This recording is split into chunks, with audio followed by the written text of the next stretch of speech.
Hi everybody, DCA here. I told DashCamAndy in a comment on my video Slush Puppy that I would post a brief daylight video of the scene to illustrate why the flooding I experienced was unexpected and so severe.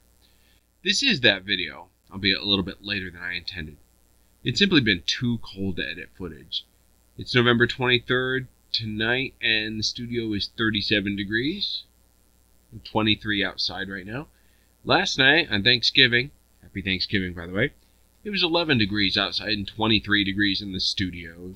Conditions which are obviously not conducive to video editing, but I digress. Here in the video I've been replaying over and over again in the background, you can see as I approach that the water level appears shallow, maybe an inch or two, which is nothing of concern to me. I did, however, forget that the turnaround was sloped towards the center, much like a shallow bowl. No, not that bowl. Yeah, that bowl. The water appeared to be a thin coating of snow with a bit of slush underneath, so I was unconcerned as I initially approached. When I realized the depth of the water, my immediate concern was to maintain motion and engine RPMs. The water line was above the end of the exhaust pipe, which means the engine must work harder to force exhaust gases through the weight of the water. A buildup of exhaust can create enough back pressure in the system going all the way back to the exhaust valves that can cause the engine to stall. And because the pressure is still present until the water blockage is removed from the tailpipe, the engine can be difficult to restart, if at all.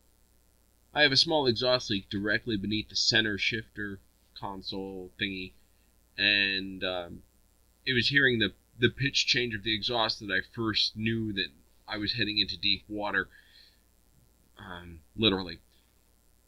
And then hearing that really put me on alert. Red alert. Red alert!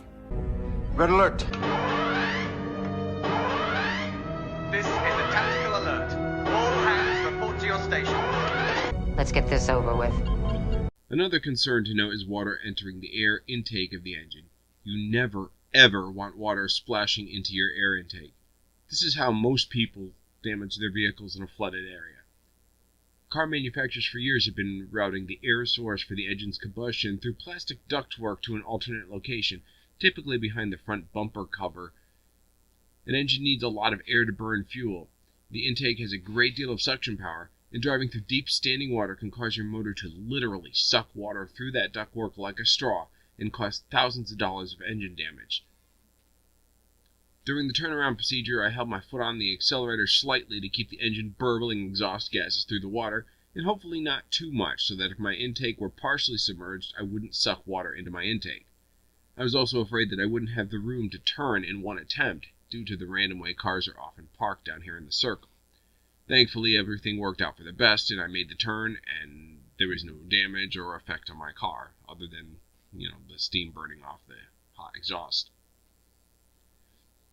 I've been on this route for 11 months, going through most of last winter and through numerous summer rainstorms, and I've never seen flooding in this area. There's a boat launch off to the left, as you can see as I pull in here, but it's significantly above the water level in the cove here to the left. My only idea of why it flooded was simply the slush pushed by the plows served as a water diverter, directing all the runoff that came down the hill into this one area, and because the slush also blocked the ramp going down into the boat launch, the water had no place to flow once it got down there. So, something I'm going to keep in mind in case we have another storm like this.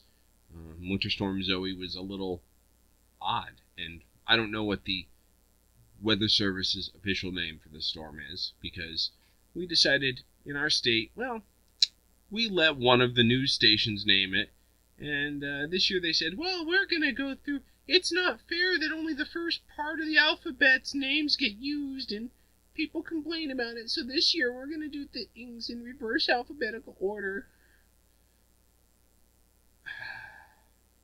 So, anyway, Winter Storm Zoe started off with snow and then switched over to freezing rain, and that's how this mess happened, and I think that's pretty much all the points I wanted to talk about. I've certainly talked long enough about it, so thanks for watching, and hope you enjoyed my really boring explanation of what happened and my really high-tech my high-tech slides there. So anyway, thanks for watching, and everybody be safe out there.